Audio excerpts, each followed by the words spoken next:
அனைவருக்கும் வணக்கம்.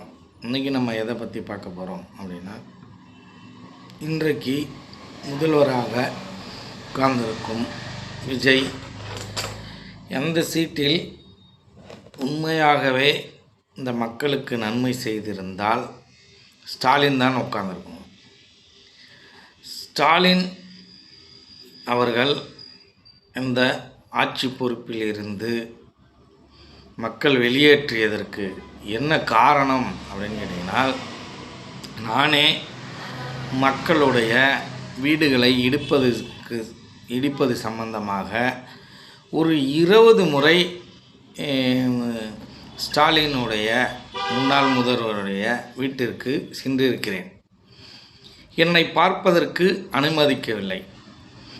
என்னை பார்ப்பதற்கு அனுமதிப்பது என்பது அவருடைய விருப்பம்.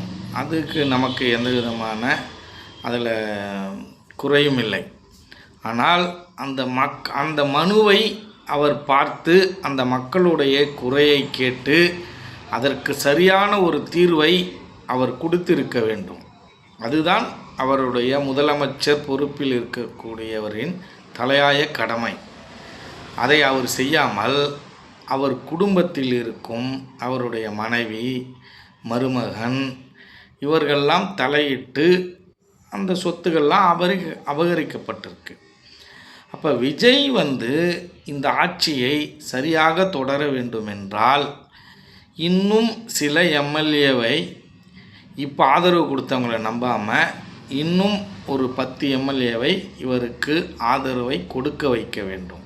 பிறகு எளிமையாக எங்களை போல மனிதர்கள் மனுவை எடுத்துகிட்டு போய் கொடுத்தா அதை வாங்கி கொண்டு சரியான தீர்வை அவர் கொடுத்தால் இந்த மக்களுக்கான மனுக்களை பெற்று சரியான நேர்மையான ஆட்சி அவர் ஆண்டால் அவர் மரணிக்கும் வரையில் இந்த ஆட்சியில் அவர் நீடிக்கலாம்.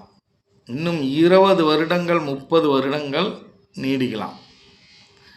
ஆனால் அதை மாதிரி மனுக்களை பெற்றுக்கொண்டும் நாங்கள் போனால் எங்களை பார்த்து எங்களுடைய குறைகளை பொதுமக்களுடைய குறைகளையும் கேட்டு நீக்குவதாக இருந்தாலும், மேலும் அவர்களுடைய குடும்பத்தினர் மற்றவர்களுடைய தலையீடுகள் இல்லாமல் இருந்தாலும், யாருடைய தலையீடு இருந்தாலும் நேர்மையாக அவர் செயல்பட்டாரே ஆனால் அவர் இன்னும் 20-30 வருடங்களுக்கு முதல்வராக தொடருவார்.